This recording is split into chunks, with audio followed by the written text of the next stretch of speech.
감옥에서 갓 출소한 사람이라니. 등 뒤에서 들려오는 어린아이의 목소리에 그는 멈칫했다. 뒤에는 아무도 없었지만 나는 그 아이가 어디에 있는지 알고 있었다. 강민우는 이른 아침 사랑하는 연인의 묘소를 찾았다. 자신이 누군가의 잔인한 게임의 인질이 될 줄은 꿈에도 모른 채였다. 12월의 칼바람이 얇은 코트를 뚫고 들어왔지만 그는 추위를 느끼지 못했다. 텅 빈 추모공원, 약혼녀가 잠든 갓 덮인 봉분 앞에는 누군가 아침 일찍 두고 간 꽃들이 회색빛 겨울 하늘 아래서 이미 색을 잃어가고 있었다. 민우는 차가운 비석을 손으로 쓸어내렸다. 마치 그곳에 잠든 지수에게 닿으려는 듯 단 1초라도 그녀의 온기를 느끼고 싶은 듯 했다. 지수야. 그의 목소리는 거의 들리지 않았다. 목이 메어왔지만 그는 억지로 말을 이었다. 내가 찾을 거야. 널 이렇게 만든 놈. 내 맹세코 찾아낼 거야. 그는 무릎을 꿇었고 눈에서 눈물이 쏟아졌다. 민우는 주변 공기가 점점 무거워지는 것을 느꼈다. 묘소 앞에 머무는 매 순간이 고문과도 같았다. 왜? 비석에 새겨진 윤지수라는 이름을 바라보며 그가 속삭였다. 내가 너무 보고 싶어, 지수야. 그때 뒤에서 자박거리는 발자국 소리가 들렸다. 민우는 일어섰다. 심장이 덜컥 내려앉았다. 뒤를 돌아보니 긴 코트를 입은 키 큰 남자가 서 있었다. 그는 민우를 뚫어지게 쳐다보고 있었고 얼굴은 마치 돌을 깎아 만든 것처럼 차가웠다. 강민우 씨? 남자가 차갑고 사무적인 어조로 물었다. 민우는 즉시 대답하지 않고 눈물을 닦으며 미간을 찌푸렸다. 네, 제가 강민우입니다만 누구시죠? 남자는 신분증을 보여주었다. 강남서 강력계 박동훈 형사입니다. 민우는 형사가 왜 이곳에 왔는지 이해할 수 없었지만 형사의 표정에서 불길한 기운을 감지하고 긴장했다. 지수를 죽인 범인에 대해 뭔가 알아낸 건가요? 민우는 희망을 붙잡고 한 걸음 앞으로 나아갔다. 하지만 박 형사는 바로 대답하지 않았다. 그는 한 걸음 더 다가와 더 단호한 목소리로 말했다. 강민우 씨, 당신을 윤지수 살해 혐의로 긴급 체포합니다. 마른 하늘의 날벼락 같았다. 민우는 뒷걸음질 쳤다. 그의 얼굴은 충격과 분노로 일그러졌다. 뭐라고요? 지금 무슨 소리를 하는 겁니까? 말도 안 돼. 난 절대. 박 형사가 근처에 대기하고 있던 경찰들에게 신호를 보냈다. 2명의 경찰이 다가와 민우가 상황을 파악하기도 전에 그의 손목에 수갑을 채웠다. 이거 치워요. 민우는 팔을 휘저으며 저항했다. 나는 그녀의 약혼자입니다. 그녀를 사랑했다고요. 사랑했다? 박 형사는 먹잇감을 노리는 맹수처럼 고개를 기울였다. 그럼 왜 모든 증거가 당신을 가리키고 있을까? 증거? 무슨 증거 말입니까? 민우의 목소리가 떨렸다. 도저히 믿을 수 없는 상황이었다. 경찰들은 묵묵히 그를 순찰차로 끌고 갔다. 민우는 이 부조리한 상황을 설명해 줄 사람을 찾아 주위를 둘러보았지만 추모공원은 텅 비어 있었다. 취조실은 차갑고 삭막했다. 민우는 금속 테이블에 수갑이 채워진 채 딱딱한 의자에 앉아 있었다. 희미한 전등 아래 벽에 드리운 그림자가 마치 그를 조롱하는 듯 일렁거렸다. 박 형사가 들어와 사건 파일을 테이블 위에 조심스럽게 올려놓았다. 그는 민우와 눈을 마주치지 않고 파일을 펼쳤다. 이게 무슨 헛소리인지 설명 좀 해보시죠. 민우가 주먹으로 책상을 내리치며 간신히 말을 꺼냈다. 자, 강민우 씨. 박 형사가 서류를 훑어보며 시작했다. 벌써 몇 시간째 여기 앉아 계시는데 제대로 된 진술을 안 하시네요. 민우는 지친 눈으로 형사를 바라보며 침묵했다. 계속 입 다물고 있을 겁니까? 아니면 사실대로 말할 겁니까? 박 형사가 고개를 들어 반응을 살폈다. 민우는 한숨을 내쉬었다. 이미 다 말했잖아요. 몇 번이나 더 반복해야 합니까? 한 번 더 말한다고 손해볼 건 없죠. 혹시 모르잖습니까? 새로운 사실이 나올지. 박 형사는 비웃음에 가까운 옅은 미소를 지었다. 민우는 주먹을 꽉 쥐었다. 좋아요. 그는 생각을 정리하려 의자 등받이에 몸을 기댔다. 사무실에 있었어요. 클라이언트를 위한 보고서를 작성 중이었는데 갑자기 지수에게서 전화가 왔습니다. 그래서 뭐라고 하던가요? 형사가 수첩에 무언가를 적으며 물었다. 민우의 목소리가 처음으로 떨렸다. 그는 헛기침을 했다. 처음에는 무슨 상황인지 몰랐어요. 거친 숨소리가 들렸고 연결 상태가 좋지 않았습니다. 그러다 그녀의 목소리가 들렸어요. 누군가 자기를 쫓아오고 있다고 했어요. 쫓아오고 있다? 박 형사가 볼펜을 꽉 쥐며 되물었다. 네. 민우는 가슴을 옥죄어 오는 고통스러운 기억을 지우려는 듯 눈을 감았다. 지수는 공포에 질려 있었습니다. 박 형사는 의자 뒤로 몸을 젖히며 민우를 빤히 쳐다보았다. 그래서 당신은 어떻게 했습니까? 민우는 눈을 뜨고 이를 악물었다. 당장 그녀를 찾아야 한다고 생각했어요. 우리 회사 IT팀 직원에게 부탁해서 핸드폰 위치 추적을 했습니다. 그런 절차는 불법인 거 아시죠? 형사가 비난조로 말을 끊었다. 지금 그게 중요합니까? 민우가 테이블 쪽으로 몸을 숙이며 수갑을 덜그럭거렸다. 내 약혼녀가 쫓기고 있는데 적법성이 문제입니까? 박 형사는 대답 없이 계속하라는 듯 고개만 끄덕였다. 위치가 잡혔어요. 시 외곽에 있는 야산이었습니다. 저는 즉시 그곳으로 차를 몰았습니다. 그리고 그곳에서 무엇을 발견했습니까? 민우가 고개를 확 들었다. 그의 눈이 분노로 이글거렸다. 이미 말했잖아요. 지수의 핸드백을 찾았다고요. 거기엔 피가 묻어 있었지만 지수는 없었습니다. 그게 전부입니까? 형사는 잠시 멈추더니 사진 한 장을 테이블 위에 던졌다. 민우는 움찔했다. 사진에는 말라붙은 핏자국이 선명한 자신의 손이 찍혀 있었다. 그럼 설명해 보시죠. 왜 당신 손이 피투성이었는지. 민우는 다시 화가 치밀어 오르는 것을 느끼며 눈을 감았다. 핸드백을 들었으니까요. 몇 번을 말합니까? 박 형사는 사진을 치우지 않았다. 강민우 씨, 혹시 새로운 증언이 나온 건 알고 계십니까? 무슨 증언이요? 민우가 짜증 섞인 목소리로 물었다. 윤지수 씨의 계부인 최태석 씨가 말하길 당신과 약혼녀가 최근 자주 다퉜고 당신이 그녀의 외도를 의심했다고 하더군요. 말도 안 되는 소리. 민우는 어이가 없다는 표정으로 형사를 쳐다보았다. 혹시 그 숲에서 뭔가를 본 건 아닙니까? 형사는 민우의 반응을 무시하고 계속했다. 예를 들어 그녀가 다른 남자와 함께 있는 모습이라든가. 민우는 크게 웃음을 터뜨렸지만 그것은 씁쓸한 비소였다. 진심입니까? 난 그녀를 사랑했어요. 그녀를 위해서라면 내 모든 걸 바쳤을 겁니다. 사랑했다. 박 형사가 몸을 앞으로 숙였다. 만약 그녀는 당신을 사랑하지 않았다면요? 그만해. 민우가 소리치며 일어서려 했지만 수갑 때문에 제지당했다. 박 형사는 자리에서 일어나 사진들을 챙겨 문 쪽으로 향했다. 오늘은 여기까지 하죠. 당신이 한 말에 대해 잘 생각해 보세요, 강민우 씨. 형사가 나가고 문이 닫히자 민우는 철저히 혼자가 되었다. 둔탁한 고통이 온몸으로 퍼져나가는 것 같았다. 지수야. 그는 두 손에 얼굴을 묻으며 속삭였다. 대체 왜? 복도에는 박 형사의 파트너인 이 형사가 기다리고 있었다. 어떻습니까? 이 형사가 물었다. 잘 버티는데. 박 형사가 짧게 대답했다. 정말 무죄일 수도 있지 않을까요? 글쎄, 박 형사는 취조실 안에 민우를 오랫동안 응시했다. 하지만 그의 진술엔 뭔가 안 맞는 게 있어. 예를 들면 왜 숲에 몸싸움의 흔적이 없었는지, 왜 경찰이 아니라 약혼자에게 먼저 전화했는지 같은 거. 이 형사가 어깨를 으쓱했다. 지금으로선 정황 증거뿐이잖아요. 그러니까 더 확실한 걸 찾아야지. 박 형사의 목소리엔 피로가 묻어 있었지만 사건 종결이 멀지 않았음을 직감하고 있었다. 박 형사가 복도를 급히 걸어가는데 익숙한 목소리가 들렸다. 박 형사님, 잠시 시간 좀 내주시죠. 그는 소리 나는 쪽을 돌아보았다. 문가에는 고급 양복을 입은 중년 남성, 지수의 계부 최태석이 서 있었다.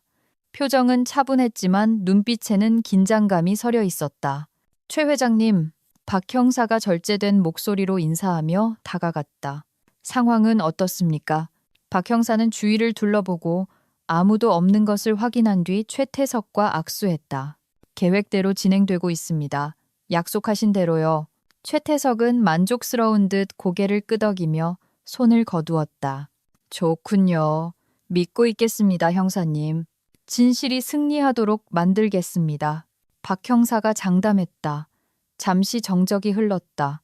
최태석이 목소리를 낮추며 몸을 기울였다. 그 녀석이 처벌받지 않고 살아가는 꼴은 못 봅니다. 내 가정을 파탄낸 놈이에요. 반드시 대가를 치르게 해야 합니다. 박 형사는 살짝 긴장했지만 표정은 태연했다. 유죄 판결을 받을 만큼 충분한 증거를 수집할 겁니다. 걱정 마십시오. 최태석은 형사를 빤히 쳐다보며 진심인지 확인하려 들었다. 내가 감수하고 있는 위험을 알고 계시겠죠. 만약 우리 협력 관계가 새어나간다면 둘 다 끝장입니다. 박 형사는 입가에 옅은 미소를 지었다. 아무도 모를 겁니다. 절 믿으시죠? 저도 회장님을 믿습니다. 최태석은 재킷 주머니에 손을 넣으며 손가락으로 천을 두드렸다. 좋습니다. 실망시키지 않길 바라죠. 그가 돌아서려 하자 박 형사가 그를 불렀다. 최 회장님. 네, 보상은 확실하시겠죠? 최태석은 잠시 뜸을 들이더니 다시 다가왔다. 나를 알잖습니까? 빚지고는 못 사는 성격입니다. 박 형사는 자신의 사무실로 돌아와 사건 파일을 책상 위에 던졌다. 이 형사가 문을 열고 고개를 내밀었다. 방금 최태석 씨였죠? 박 형사가 짧게 대답하며 파일을 열었다. 뭐라던가요? 박 형사는 이 형사를 한번 쳐다보고 다시 민우의 사진으로 시선을 옮겼다. 우리가 제대로 하고 있는지 확인하러 온 거지. 이 형사가 콧방귀를 뀌었다. 아니면 자기한테 유리하게 돌아가는지 확인하려는 거겠죠. 박 형사는 대답하지 않았다. 그의 시선은 피 묻은 손을 찍은 사진에 고정되어 있었다. 의붓딸을 잃은 사람치곤 너무 침착하지 않아요? 이 형사가 책상 모서리에 걸터 앉으며 말했다. 그렇게 생각 안 하세요? 생각만 해. 우린 이미 땅을 파고 있으니까. 이 형사는 몸을 일으키며 형사의 어깨를 두드렸다. 비밀이 너무 많으면 탈납니다. 아무튼 진행 상황 공유해 주세요. 이 형사가 나가자 박 형사는 다시 사진을 보았다. 머릿속에서 아무도 보지 못한 퍼즐 조각들이 맞춰지기 시작했다. 그날 저녁 박 형사는 공원으로 향했다. 벤치에 앉아있던 최태석이 그를 보고 말했다. 오셨군요. 늦는 건 질색이라서요. 박 형사가 건조하게 대답했다. 그래, 뭘 가지고 있습니까? 아직 충분하진 않지만 몇 가지 모순점이 발견됐습니다.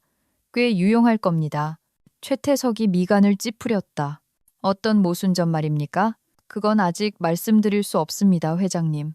박 형사가 일어서며 말했다. 시간을 좀 주시죠.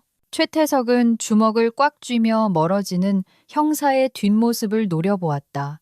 그의 눈에는 슬픔이 아닌 다른 무언가가 번뜩였다. 한 달 후 재판날이 되었다. 법정은 사람들로 가득 찼다. 기자들, 가족들, 친구들이 웅성거리며 강민우가 정말 약혼녀를 살해했는지에 대해 토론했다. 문이 열리고 민우가 수갑을 찬 채 들어왔다. 얼굴은 창백했고 눈은 지쳐 있었다. 셔츠깃 위로 목에 난 붉은 자국이 선명했다. 마치 이 상황 자체가 그를 목조르는 듯했다.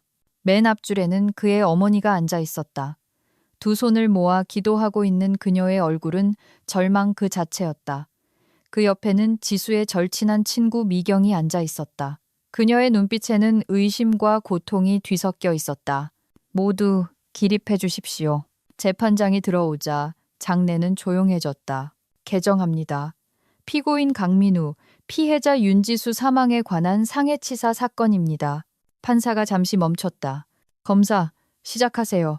검사가 일어나 옷매무새를 다듬었다. 존경하는 재판장님, 그리고 배심원 여러분. 우리는 오늘 윤지수 씨의 억울함을 풀기 위해 이 자리에 모였습니다. 피고인 강민우는 질투심에 눈이 멀어 통제력을 잃고 약혼녀에게 치명상을 입혀 사망에 이르게 했습니다. 이를 입증할 증거를 제시하겠습니다. 민우는 고개를 들어 검사를 노려보았다. 거짓말이야. 그가 갑자기 소리쳤지만 장내의 소음에 묻혔다. 정숙하세요. 판사가 의사봉을 두드렸다. 증인들이 차례로 나왔다. 미경이 증언대에 섰다. 그녀의 눈에는 눈물이 고여 있었다. 피해자 윤지수 씨와 친한 친구였죠. 검사가 물었다. 네, 어릴 때부터 친구였어요. 두 사람의 관계에 대해 말해줄 수 있습니까? 행복해 보였지만 가끔 싸우기도 했어요. 주로 무엇 때문에 싸웠습니까?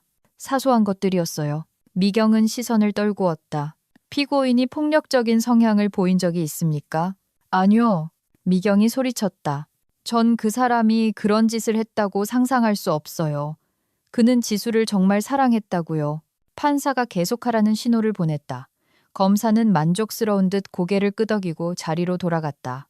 변호인 신문하시죠. 민우의 변호사가 일어나 미경에게 다가갔다. 증인께서는 피고인이 피해자를 사랑했다고 하셨습니다. 피고인이 피해자에게 손찌검하는 것을 본 적 있습니까? 단 한 번도 없어요. 혹시 피해자에게 원한을 품거나 위협을 가할 만한 다른 사람은 없었나요? 미경은 잠시 망설이다 대답했다. 아니요, 없었어요. 이상입니다. 변호사가 자리로 돌아왔지만 법정의 분위기는 여전히 무거웠다. 모든 증거 제출과 변론이 끝나고 판사가 선고를 시작했다. 피고인 강민우에게 징역 7년을 선고합니다. 순간 법정에는 정적이 흘렀다. 안 돼. 우리 아들이 그럴 리 없어. 민우의 어머니가 자리에서 벌떡 일어나 외쳤다. 입을 틀어 막았지만 흐느끼는 소리는 모두에게 들렸다. 말도 안 돼. 미경이 옆에 있던 준호의 팔을 잡으며 속삭였다. 질투 때문에 죽였다니. 민우는 그럴 사람이 아니야. 민우에게 다시 수갑이 채워졌다. 그는 필사적으로 지지해줄 시선을 찾았지만 사람들의 눈에는 의심과 경멸만이 가득했다. 끌려나가던 그가 잠시 멈춰 어머니를 돌아보았다. 엄마, 나 아니야. 나 믿지? 내가 안 그랬어. 어머니는 무언가 말하려 했지만 목이 메어 소리가 나오지 않았다. 문이 닫히자 그녀는 바닥에 주저앉았다. 복도에서 미경과 준호가 서 있었다. 어떻게 이런 일이 일어날 수 있어? 미경이 눈물을 닦으며 말했다. 민우는 무죄야. 준호가 단호하게 말했다. 나도 알아. 하지만 증거들이... 증거? 아니면 조작이겠지. 준호가 말을 끊었다. 미경은 놀란 눈으로 그를 쳐다보았다. 누명을 썼다는 거야? 넌 그 말을 믿어? 준호가 날카롭게 되물었다. 미경은 생각에 잠겼다. 모르겠어. 쇠창살이 쳐진 호송버스가 육중한 교도소 정문으로 들어섰다. 민우는 창밖을 바라보았다. 왜곡되어 보이는 풍경만큼이나 이 모든 상황이 비현실적이었다. 판사의 목소리가 귓가에 맴돌았다. 징역 7년. 이 지옥에서 7년이라니. 교도소 안은 차가운 벽뿐만 아니라 공포 섞인 땀 냄새가 진동했다. 그는 몇 걸음 떼기도 전에 위협을 받았다. 어이, 신입. 잘 들어. 교도관이 안경 너머로 그를 내려다보며 으르렁거렸다. 여기서 넌 아무것도 아니야. 쥐 죽은 듯이 지내면 살아서 나갈 수도 있겠지. 민우가 배정받은 감방에는 험상궂은 40대, 남자와 음침한 인상의 청년이 그를 노려보고 있었다. 뭐야, 신입인가? 덩치 큰 남자가 비웃었다. 이름이 뭐냐? 민우는 대답 없이 시선을 내리깔았다. 야, 여기선 통성명부터 하는 게 예의다. 팔짱을 낀 청년이 거들었다. 민우는 짧게 대답했다. 강민우. 강민우라. 이봐 민우 씨, 여기는 학교가 아니야. 먼저 인사 제대로 받고 네가 뭘 할 수 있는지 보여줘야지. 덩치 큰 남자, 철수가 다가오며 으름장을 놓았다. 민우는 심장이 요동쳤지만 두려움을 내색하지 않으려 애썼다. 난 그냥 조용히 복역하다 가고 싶습니다. 우린 그냥 네가 우릴 존중해줬으면 좋겠는데. 철수가 갑자기 민우의 옆구리를 걷어찼다. 민우는 숨을 헐떡이며 몸을 웅크렸다. 야, 철수야. 그만해. 갓 들어왔잖아. 청년. 태식이가 낄낄거리며 말했다. 아니, 들어오기 전에 룰을 알았어야지. 철수는 발길질을 한 번 더 날렸다. 민우는 무릎을 꿇었지만 간신히 말을 내뱉었다. 손, 치워. 철수가 크게 웃었다. 오, 성깔 있는데. 근데 그게 여기서 통할 것 같냐? 그는 민우의 귀에 대고 속삭였다. 여기선 강한 놈 아니면 시체야. 그 말을 남기고 그는 물러났다. 민우는 바닥에 쓰러진 채 남겨졌다. 일어날 수 있으면 일어나봐. 태식이가 침대에 기대며 빈정거렸다. 바닥에서 자는 건 사치니까. 이봐 너. 팔에 긴 흉터가 있는 남자가 그를 불렀다. 사회에서 뭐 하던 놈이냐? 묻잖아. 들어오기 전에 뭐 했냐고. 남자가 눈을 번뜩이며 다가왔다. 사업가였습니다. 그 말에 폭소가 터졌다. 사업가라니.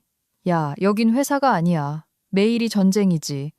약해 빠지면 넌 그냥 끝장이야. 알겠어? 조언 고맙네요. 민우가 비꼬듯 대답하자 남자는 그를 쏘아보았다. 오래 못 버티겠구만. 민우는 말없이 돌아서서 세면대로 향했다. 그날 점심.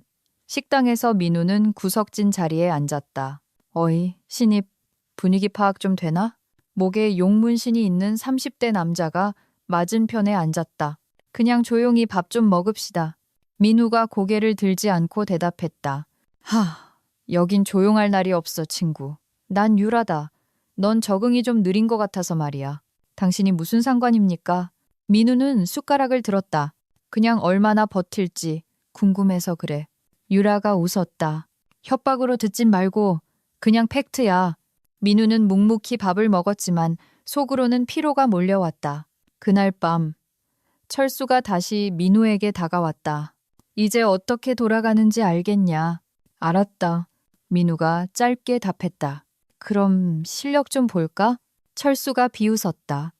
민우는 벌떡 일어나 철수의 눈을 똑바로 쳐다보았다. 한 번만 더 건드리면 내가 어디까지 갈 수 있는지 보게 될 거야. 철수는 웃었지만 눈빛에는 당황한 기색이 스쳤다. 좋아, 강민우. 두고 보자고. 그날 밤 침대에 누운 민우는 나지막이 속삭였다. 반드시 밝혀낼 거야. 난 죽이지 않았어. 뭐라고 중얼거리는 거야? 태식이의 목소리가 들렸다. 신경 꺼.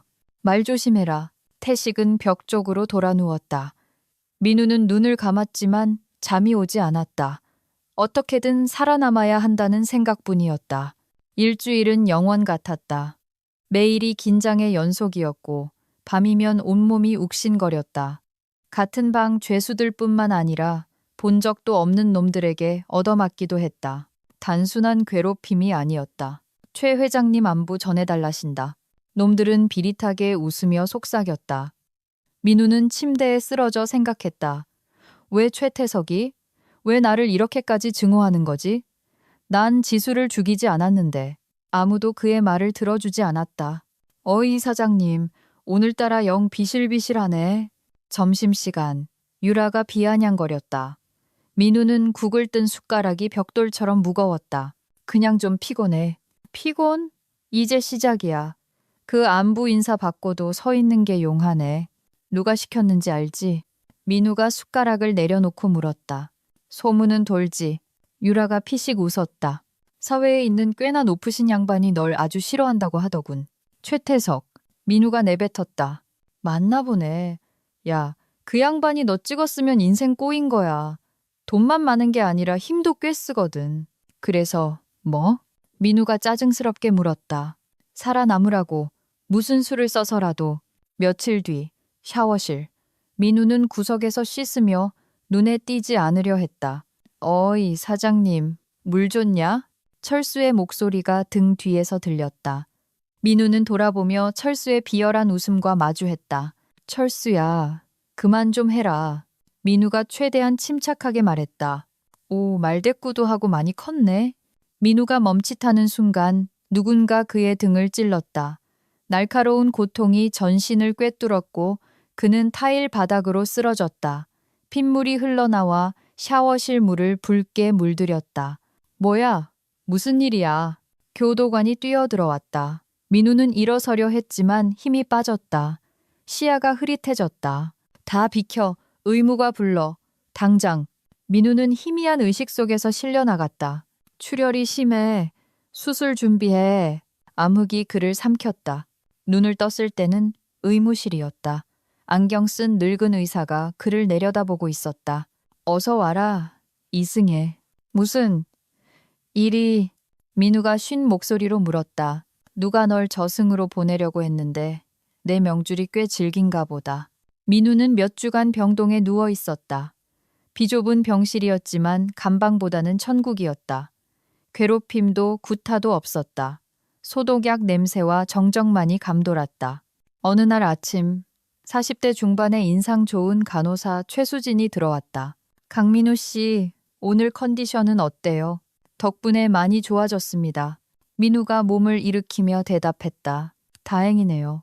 하지만 안타깝게도 더 이상 여기 계실 수가 없어요. 그녀는 차트를 덮으며 어깨를 으쓱했다. 저희도 최선을 다했습니다.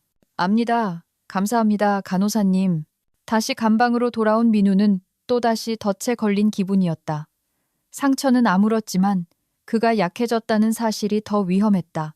이곳에서 약함은 곧 죽음이었다. 민우는 달라지기로 결심했다. 태식이가 다시 시비를 걸어왔다. 내가 여기 방장이야. 알겠어? 아랫단 침대에 앉아있는 민우에게 태식이가 다가왔다. 민우는 이를 악물었다. 그는 망설임 없이 일어나 태식을 벽으로 밀어붙이고 주먹을 날렸다. 한 번만 더 내 근처에 얼씬거리면 그땐 실려 나갈 줄 알아. 민우는 태식의 멱살을 잡고 으르렁거렸다. 알겠어? 민우는 전과 달랐다. 살기가 등등했다. 태식은 겁에 질려 더듬거렸다. 알았어. 젠장 이거 놔. 민우는 그를 거칠게 밀어버리고 노려보았다. 그날 밤 민우는 잠결에 지수와 함께 있는 꿈을 꾸었다. 하지만 곧 거친 숨소리에 잠이 깼다. 눈을 뜨자마자 숨이 막혀왔다. 태식이 베개로 민우의 얼굴을 누르고 있었다. 읍! 민우는 발버둥 쳤지만 태식은 힘이 셌다. 다른 죄수들도 합세해 민우의 몸을 때리기 시작했다. 공기가 희박해지고 정신이 아득해질 무렵 고함 소리가 들렸다. 뭐하는 짓들이야? 교도관들이 들이닥쳐 태식과 패거리들을 떼어냈다. 너 괜찮아? 교도관이 민우를 일으키며 물었다. 네, 괜찮습니다. 교도관은 고개를 저었다. 너 참 미련하다. 왜 또 싸움에 휘말려? 그는 한숨을 쉬었다. 여기선 내 몸은 네가 지켜야 해. 명심해라. 민우는 다른 방으로 이감되었다. 그 후로도 식당에서 태식 일당과 마주쳤지만 더 이상 직접적인 위협은 없었다. 민우는 그렇게 살아남았다. 드디어 출소하는 날이 왔다. 7년이라는 긴 시간 동안 그의 삶은 좁은 감방에 갇혀 있었다. 육중한 철문이 열리고 바깥 공기를 마시는 순간 폐부 깊숙이 생명이 들어오는 것 같았다. 민우는 곧바로 추모공원으로 향했다. 흐린 하늘 아래 간간히 햇살이 비치고 있었다. 그는 지수의 묘비 앞에 섰다. 차가운 돌에 손을 대려던 찰나였다. 거기 아무도 없어요. 하지만 난 그 누나가 어디 있는지 아는데. 민우는 얼어붙었다. 뒤를 돌아보니 8살쯤 되어 보이는 남자아이가 서 있었다. 평범한 점퍼 차림에 눈빛이 묘하게 또렷한 아이였다. 뭐? 무슨 소리야? 민우가 당황하며 물었다. 그 누나 근처에 살아요. 같이 가요. 알려줄게요. 아이는 민우의 표정 따위는 신경 쓰지 않는다는 듯 앞장섰다. 잠깐, 뭐라고? 누가 있다는 거야? 민우는 믿을 수 없었지만 아이의 확신에 찬 태도에 홀린 듯 따라갔다. 이 근처에 있다니까요? 아저씨 그 누나 알죠? 네, 약혼녀야. 아이는 고개를 끄덕였다. 그렇구나. 예쁘더라고요. 이름이 뭐니? 민준이요. 김민준. 아이는 해맑게 웃었다. 넌 여기 왜 있니? 집이 근처예요. 가끔 여기 와서 놀아요. 묘지 구경하는 거 재밌거든요. 민우는 기가 찼지만 이 기묘한 아이를 따라 계속 걸었다. 여기요. 민준이가 낡은 철문 앞에서 멈춰섰다. 높은 담장으로 둘러싸인 정신요양병원이었다. 저기 봐요. 문틈으로. 민우는 떨리는 가슴을 부여잡고 틈새로 안을 들여다보았다. 심장이 멈추는 것 같았다. 지수였다. 그녀가 벤치에 멍하니 앉아 있었다. 살아 있었다. 이게 어떻게... 민우는 다리가 풀려 주저앉을 뻔했다. 우리 엄마가 그러는데 멀쩡한 사람도 여기 들어오면 바보가 된대요. 민준이가 어깨를 으쓱했다. 아저씨, 약혼녀도 멀쩡했다면서요? 민우의 머릿속이 하얗게 변했다. 지수가 왜 여기에? 어떻게? 너희 어머니가 여기 일하시니? 네, 간호사예요. 곧 퇴근하실 시간이에요. 기다릴까요? 민우는 벤치에 앉아 민준이의 수다를 들으며 혼란스러운 마음을 진정시키려 애썼다. 1시간쯤 지났을까 한 여성이 걸어 나왔다. 교도소 병동에서 만났던 바로 그 간호사 최수진이었다. 엄마! 민준이가 달려가 안겼다. 소개할게. 이쪽은 민우 아저씨야. 수진은 민우를 보자마자 표정이 굳었다. 민준아, 엄마가 낯선 사람하고 말 섞지 말라고 했지. 죄송합니다. 민우가 다가가 정중히 고개를 숙였다. 강민우라고 합니다. 기억하실지 모르겠지만 수진은 경계심 어린 눈으로 그를 보다가 이내 한숨을 쉬었다. 기억해요. 교도소에 계셨던 분이죠. 도와주십시오. 제 약혼녀가 저 안에 있습니다. 민우의 절박한 목소리에 수진은 민준이의 머리를 쓰다듬으며 잠시 망설였다. 강민우 씨, 상황이 복잡해요. 그녀는 목소리를 낮췄다. 지수 씨가 처음 왔을 땐 멀쩡했어요. 제가 직접 확인했으니까요. 하지만 이런 곳에서는 약물 투여나 치료라는 명목으로 멀쩡한 사람도 폐인 만드는 거 일도 아니에요. 민우는 주먹을 꽉 쥐었다.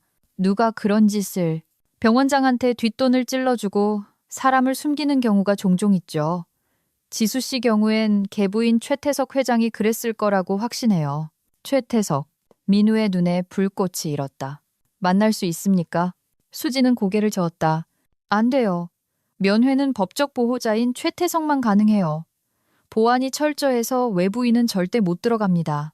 제가 감옥에 간 것도 그놈 때문입니다. 놈이 지수를 죽은 걸로 위장하고 유산을 가로채려 한 거예요. 수지는 안타까운 표정으로 그를 바라보았다. 도와드리고 싶지만 저도 힘없는 간호사일 뿐이에요. 알려주신 것만으로도 충분합니다. 감사합니다. 민우는 결의에 찬 눈빛으로 돌아섰다. 민우는 친구 한준호의 집을 찾았다. 초인종을 누르자 인터폰 너머로 익숙한 목소리가 들렸다. 누구세요? 나야, 민우. 문이 열리고 준호가 뛰쳐나왔다. 야, 강민우! 살아서 돌아왔구나. 준호는 민우를 꽉 껴안았다. 좀 야위었네. 들어와. 준호의 아파트는 여전히 깔끔하고 고급스러웠다. 홈바에는 비싼 위스키들이 진열되어 있었다. 준호는 위스키 한 병과 잔 2개를 꺼냈다. 벌써 7년이라니. 고생했다, 친구야. 민우는 말없이 위스키를 단숨에 들이켰다. 독한 술이 목을 태웠지만 정신은 더 또렷해졌다. 준호야. 민우가 잔을 내려놓으며 말했다. 지수, 살아있다. 준호가 마시던 술을 뿜을 뻔했다. 뭐? 너 미쳤어? 지수가 살아있다니. 그게 무슨 소리야? 민우는 추모공원에서 있었던 일, 민준이를 만나 요양병원에서 지수를 본 일, 간호사의 이야기까지 전부 털어놓았다. 미치겠네. 준호는 믿을 수 없다는 표정으로 머리를 감싸 쥐었다. 그럼 최태석 그 개자식이 지수를 정신병동에 가둬놓고 널 살인범으로 몬 거야? 유산 때문이겠지. 민우의 눈빛이 매서워졌다. 가만 안 둘 거야. 그 자식 찾아가서 끝장을 보겠어. 야, 진정해. 최태석은 거물이야. 내가 섣불리 움직였다간 또 당해.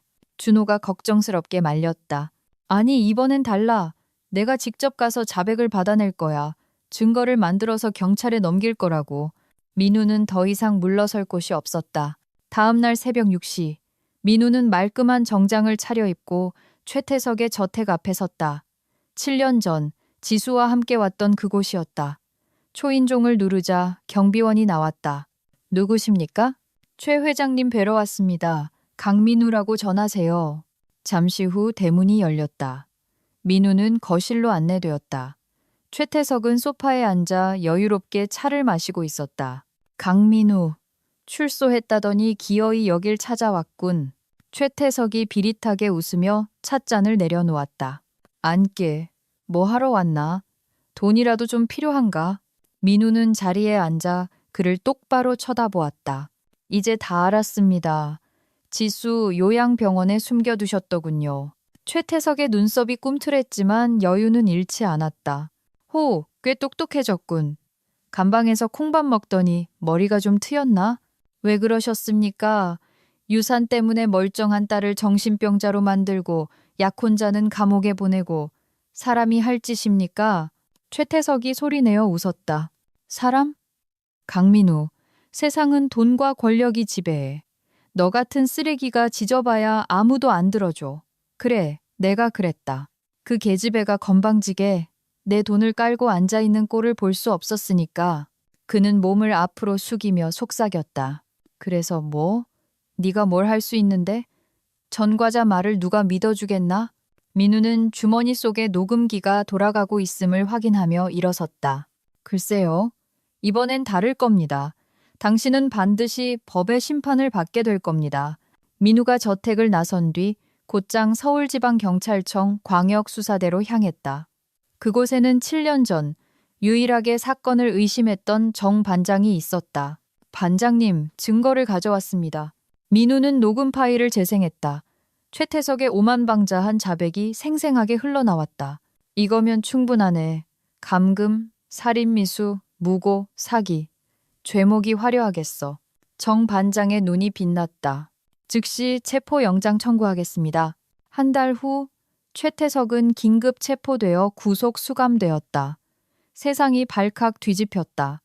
재벌 회장의 추악한 민낯이 드러나자 여론은 들끓었다. 민우는 요양병원 앞으로 갔다. 이제 지수를 집으로 데려올 시간이었다. 병원 입구에는 최수진 간호사가 휠체어를 끌고 나와 있었다. 민우 씨, 수진이 밝은 얼굴로 손을 흔들었다. 퇴원 수속 다 마쳤어요. 지수 씨 상태가 많이 호전됐지만 아직 혼란스러워할 수 있어요. 민우는 떨리는 마음으로 휠체어에 앉은 지수에게 다가갔다. 그녀는 초점 없는 눈으로 허공을 응시하고 있었다. 지수야. 민우가 무릎을 꿇고 그녀의 손을 잡았다. 지수의 눈동자가 천천히 민우에게 향했다. 우? 그녀의 입술이 희미하게 움직였다. 민우는 참았던 눈물을 터뜨렸다. 그래, 나야. 이제 다 끝났어. 집에 가자. 민우는 지수를 바라보며 눈물을 닦았다. 약속할게. 다신 너 혼자 두지 않아. 우리 다시 행복해질 거야. 수진 간호사가 흐뭇하게 바라보았다. 수진 씨, 민준이한테 고맙다고 전해주세요. 그 녀석 아니었으면. 꼭 전할게요. 행복하세요. 따스한 햇살이 내리쬐는 병원 길을 따라 민우는 지수의 휠체어를 밀며 나아갔다. 긴 악몽이 끝나고 두 사람에게 새로운 아침이 밝아오고 있었다. 민우는 주머니 속에 녹음기가 돌아가고 있음을 확인하며 자리에서 일어났다. 그의 눈빛은 7년 전, 억울하게 끌려가던 그때의 무력한 청년이 아니었다. 글쎄요, 이번엔 다를 겁니다. 당신은 반드시 법의 심판을 받게 될 겁니다. 민우가 저택을 나서자마자 심장이 터질 듯이 뛰었다. 그는 떨리는 손으로 녹음기를 꺼내 파일이 제대로 저장되었는지 확인했다. 최태석의 오만함이 담긴 목소리, 그 스스로 범죄를 시인한 결정적인 증거가 그 안에 들어 있었다. 그는 지체하지 않고 곧장 서울지방경찰청 광역수사대로 향했다. 그곳에는 7년 전 유일하게 사건의 미심쩍은 부분을 지적했던 정 반장이 여전히 재직 중이었다. 반장님, 증거를 가져왔습니다. 민우는 정 반장에게 녹음 파일을 재생해 주었다. 조용한 취조실 안에 최태석의 비열한 웃음소리와 자백이 생생하게 울려 퍼졌다. 정 반장의 미간이 좁혀지더니 이내 주먹으로 책상을 쳤다. 이거면 충분해. 감금, 살인미수, 무고, 사기. 죄목이 아주 화려하겠어. 즉시 체포영장 청구하겠네. 한 달 후 대한민국이 발칵 뒤집혔다. 재벌 회장의 추악한 민낯이 뉴스 속보로 타전되었다. 최태석 회장은 긴급 체포되어 수갑을 찬 채 포토라인에 섰고 수많은 카메라 플래시 세례를 받으며 구속 수감되었다. 민우는 TV 화면을 통해 그 장면을 지켜보며 길고 길었던 싸움이 드디어 끝났음을 실감했다. 하지만 민우에게는 아직 해야 할 가장 중요한 일이 남아 있었다. 그는 요양병원으로 향했다. 이제 지수를 그 차가운 곳에서 데려올 시간이었다. 병원 입구에는 따스한 햇살이 내리쬐고 있었다. 최수진 간호사가 휠체어를 끌고 나와 그를 기다리고 있었다. 민우 씨, 수진이 밝은 얼굴로 그를 맞이했다. 퇴원 수속은 다 마쳤어요. 지수 씨 상태가 많이 호전되긴 했지만 아직은 현실을 받아들이는데 시간이 좀 필요할 거예요. 갑자기 많은 게 변해서 혼란스러워할 수도 있고요. 민우는 고개를 끄덕였다. 눈시울이 뜨거워지는 것을 꾹 참으며 휠체어에 앉은 지수에게 다가갔다. 그녀는 초점 없는 눈으로 멍하니 허공을 응시하고 있었다. 지난 7년 그녀가 겪었을 고통과 외로움이 민우의 가슴을 후벼 팠다. 지수야. 민우가 무릎을 꿇고 그녀의 야윈 손을 조심스럽게 잡았다. 익숙한 온기가 전해지자 지수의 눈동자가 아주 천천히 흔들리듯 민우에게 향했다. 그녀의 눈빛은 흐릿했지만 그 속에서 민우를 알아보려는 작은 불빛이 일렁였다.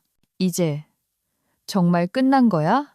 그녀의 입술이 희미하게 움직였다.